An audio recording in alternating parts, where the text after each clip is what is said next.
Hey guys, welcome back. My name is Troy, and this is episode 3 of All Around Sound. Welcome, welcome, welcome. The theory component. If you haven't joined us in our previous episodes, I implore you, please check us out.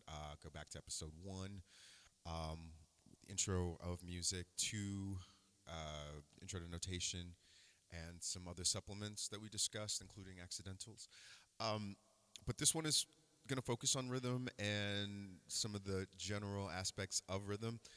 Uh, as I said, music is not just pitch, it's not just sound, it's beat, it's rhythm, it's feeling.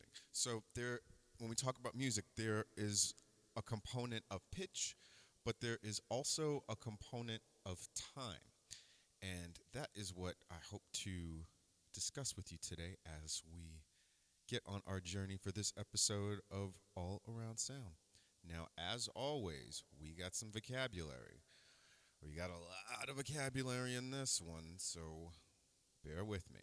All right, first, when we talk about vocabulary, first thing we're going to talk about is rhythm. We'll discuss the beat, tempo, meter, measures, bar line, and time signatures. The additional vocabulary includes downbeat, any upswing or upbeat, syncopation, double dots. We'll talk about ties, slurs, their similarities, and anacrusis and pickup measures. So now, getting into rhythm, I just want to share a few definitions from Clendening and Casca.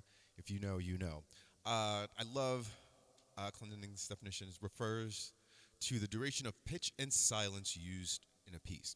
Casca reads, a general term used to refer to the time aspect of music contrasted with the pitch aspect. And so this is a little diagram as I was talking about earlier. Think of the P as being your pitch in relation to time. So as the pitch can accelerate, the pitch can increase or decrease, and just as time goes forward. So that's kind of the ratio or relationship when it comes to pitch and time. So now moving on, the next vocabulary word we're going to see is beat. And Clendening's definition is the primary pulse. Casca's is the basic pulse of a musical passage. The next word is tempo. And tempo is the rate at which the beat occurs, the speed of the beat. It's just how fast or how slow the tempo or the speed of the track or the music is going. Now, meter is interesting.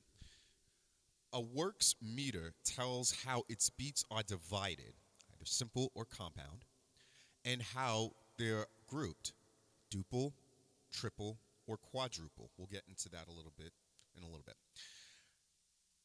Also, beats tend to be grouped into patterns that are consistent throughout the passage. The pattern of beats is called the meter. Okay? So we group notes in what we call a measure. Now notice this picture of the staff. Notice the treble staff that we talked about, the treble clef. Also notice that time signature, that 4-4. We're going to get to that in just a little bit, okay?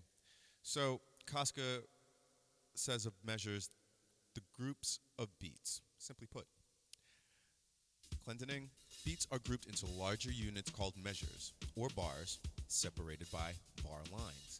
Notice that line all the way to the right? Bam! That's what we call a bar line, yes, ladies and gentlemen. In notation, the end of a measure is always indicated by a vertical line through the staff called a bar line. Bar lines divide measures. That's very important to know. Now, I will say this. There are some 20th century and contemporary composers. Sometimes you'll notice, if you look at a system, we call a system grouping, or a grouping of measures, like a staff or something like that. So if you look on a page, you might have 4 staves or something like that. Each one we call a system. So sometimes you'll notice a system, and at the end there's no bar line. And that happens sometimes a lot of times in contemporary music. and it'll just continue on to the next system. So be mindful. The bar line denotes the end of the measure. Sometimes you don't see a bar line at the end of that measure, though, depending on that composer. All right. So now let's get to time signatures. Koska reads, a symbol that tells the performer how many beats will occur in each measure, what note value will represent the beat, and whether the beat is simple or compound. Clendening says, establishes the meter and beat unit. So notice these time signatures. These are some arguably common time signature. I would arguably say 4/4 is probably the most common. Then there's a 3/4 here and a 6/8. So let's talk about what these numbers denote. So you can think of it as a fraction. Remember, I've said music it's more than art. It's a science. It's math. It's very mathematical. When we talk about frequencies, there's specifics. If you don't remember, refer back to that conversation in what was that, episode 2? See, I don't even remember which one. Actually, that was episode 1. Yeah, so definitely go back. Okay, so back to time signatures. The top number, if you look at the 4/4, let's focus on the 4/4. The top number tells you how many beats per measure. The bottom number, or denominator if you will, the bottom number is going to tell you which note value receives one beat. So, if there is a 4 on the bottom of the fraction, at the bottom of the time signature, that means a quarter note gets one beat. Just like in 4/4 time. In 3/4 time, what does that tell me? Top number tells me there's 3 beats in a measure. The 4, that bottom number, is going to tell me that the quarter note gets one beat. So I can fit 3 quarter notes in that 3/4 measure. Now, looking at the 6/8, this is a little different. What that tells me is that the 8 on the bottom tells me that the 8th note will receive 1 beat, and that the quarter note will receive 2, because the 8th is half of the quarter. That is what we call subdivision. Subdivision of the beat, and we will go a little bit further into that. So now here is just an example of a couple of measures. Look at it on the grand staff in relation to the time signatures, the bar line, and that double bar line. Now the double bar line, whenever you see that, that is the end of the piece. That is the end of the song, the movement, perhaps, depending on the instrument. But that is the end of the music. All right, so now we're moving on to notes. Now, we went in depth in the second episode on notes, so go back and take a look at that. But now, you may, and if you were there for that episode, you may remember this image. So now, using what we've just talked about in relation to rhythm and time signatures, hopefully the note discussion that we had will make more sense. So let's take a look at this image where you have a treble staff. You have the 4/4 time signature, okay? Now, we've already discussed the types of notes in the previous episode, but we'll refresh in a little bit. Remember that the whole note gets 4 beats, okay? The half note that's in measure 2, each half note is going to receive 2 beats because the time signature is 4/4. What does that tell me? The top 4 tells me there are 4 beats in a measure, but it also tells me that the quarter note's going to get 1 beat because there's a 4 on the bottom. So if the quarter note's going to get 1 beat because there's a 4 on the bottom, that tells me the half note in measure 2 is going to get 2 beats. That tells me that the whole note in the first measure that you see there is going to receive 4 beats. That tells me a quarter note gets 1, and that tells me an 8th note gets a half of 1. Okay? So looking at that first measure from the left, now we read left to right. Looking at that first measure with the 4/4, with that whole note would receive 4 beats. The second measure with the 2 half notes, each half note would receive 2 beats.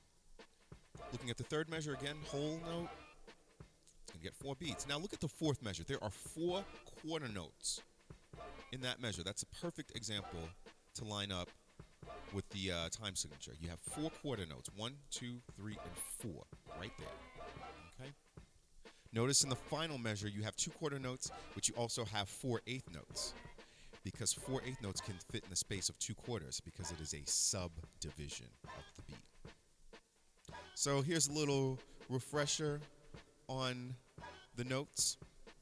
Remember, we discussed this in our last episode. So now we're going to move on to the additional vocabulary and refer to the downbeat and the upswing. I might need my stand for this one just a little bit, but it's all good. We're gonna work it out. Ooh, yeah. Piano's hot.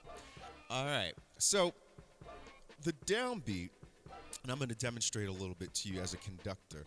Whenever you may see conductors, whenever the first beat of any measure is what we call the downbeat, because it's like a 1, 1, 2, 3, 4, 1, 2, 3, 4. Now in a quadruple time, if that were a 4/4 time, that would be the direction of the conductor's baton.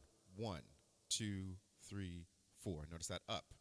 Or if it were 2/4 time, kind of like a march, like a 1, 2, 1, 2, down, up, down, up. Think like 2/4 would be kind of like Stars and Stripes Forever or something like that. 2, 3. Ba na na na na na na na. 2, 3.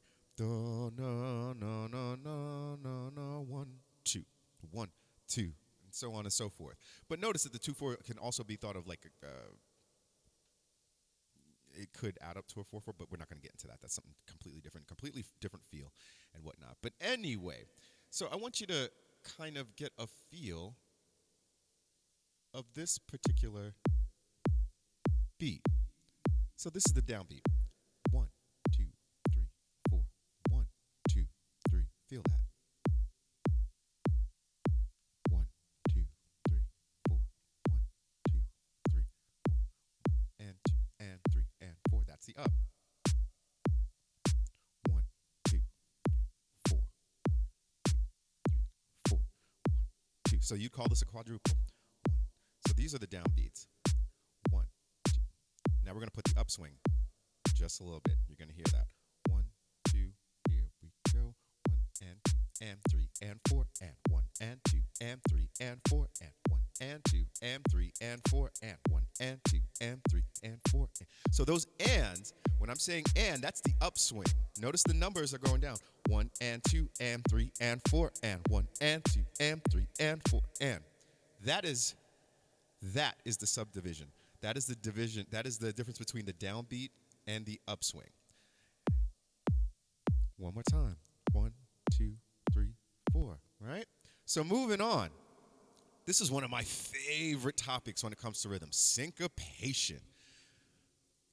Now, when you stress a rhythmic figure that's normally weak, that is what we call syncopation. When you accent the offbeat, and you can syncopate by using a tie or a dot. And I just want you to notice these examples that I have. This is actually the same example, but I'm going to give you a little demonstration just a little bit. Notice on the right image, notice where those arrows are pointed. The arrows are pointed to what we call a tie, and we're going to get to that in just a little bit. The ties lengthen a value of the same note. Notice those are on the same note. We're going to get to that in just a little bit. I want you to hear how that tie gives it a bit of syncopation, or how it strengthens the offbeat. Check it out. Let's try this. Here we go.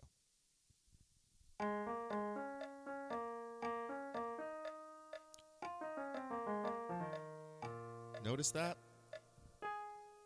Okay.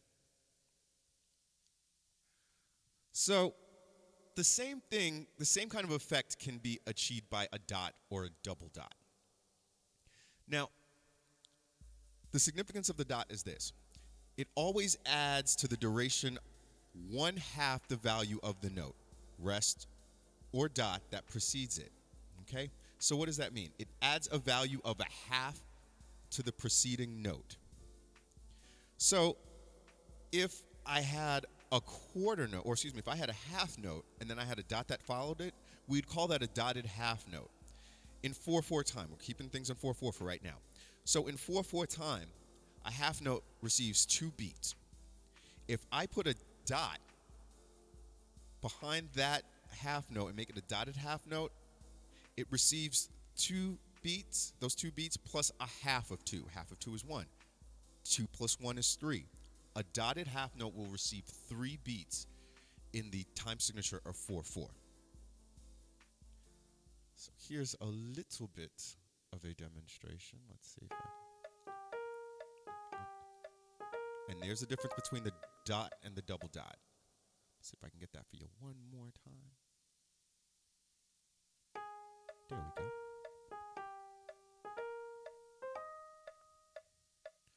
So when you add a double dot, it makes it twice as fast. Think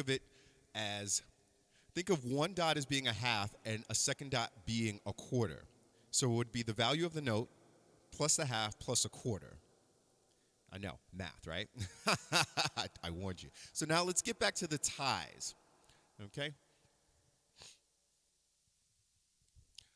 So a tie is a curved line that connects two notes of the same pitch, creating a new duration that is equal to their sum. It is a small art connecting the note heads of two or more identical pitches. That is very important that they're identical. Adding the durations of the notes together. It adds values of the notes. It adds the values of the notes. All right?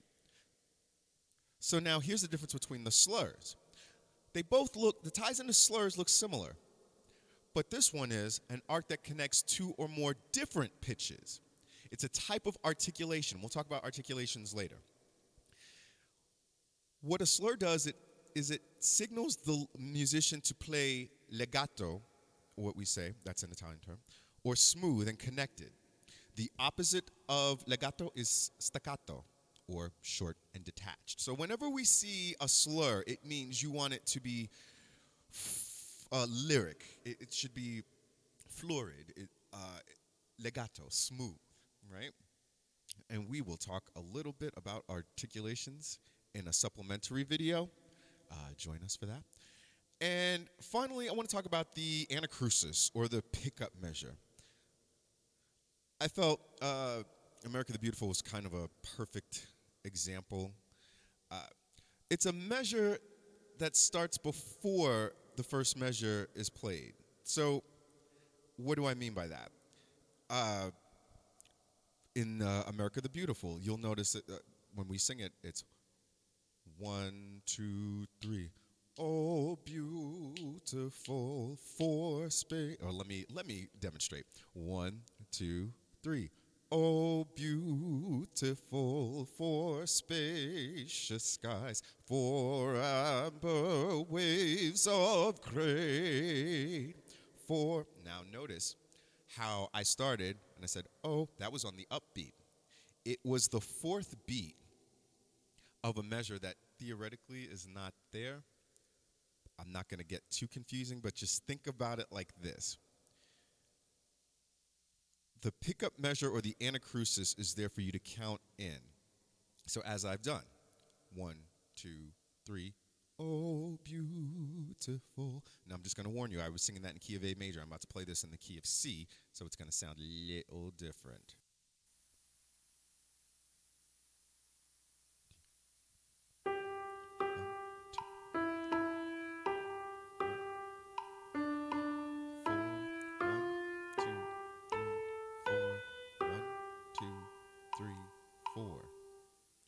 And theoretically, at the end of that grain, it wouldn't be a whole note. It would be a dotted half note with a quarter. Amber waves of grain for purple mountain. Yeah, okay. But you get it. That is an anacrusis and a pickup measure. Now, as I said, now we're going to wrap it up. As I said, this is just an intro to rhythm. Oh, now what's it play? So, this is just an intro to rhythm, and I just wanted to give you guys a basic vocabulary. But as I always say, if you have questions, please reach out. I always love having discussions about music and theory and things like that. And remember, my degrees are voice performance, so I don't know everything about theory. I know a lot. Theory is where I started with, and I love theory. But I'm always intrigued to hear what other vocalists have to say, other pianists have to say, other musicians and instrumentalists have to say, producers, so there's there's not just one area of music to delve into. There are many. So I welcome a conversation. Again, guys, thank you for joining. Um, let's see. I think episode 4 is actually going to be our intro to tetrachords, scales, and chords. It's a big one, so we may have to divide this up into a couple parts, but I'm really excited about that. So check it out. All right, thanks for joining.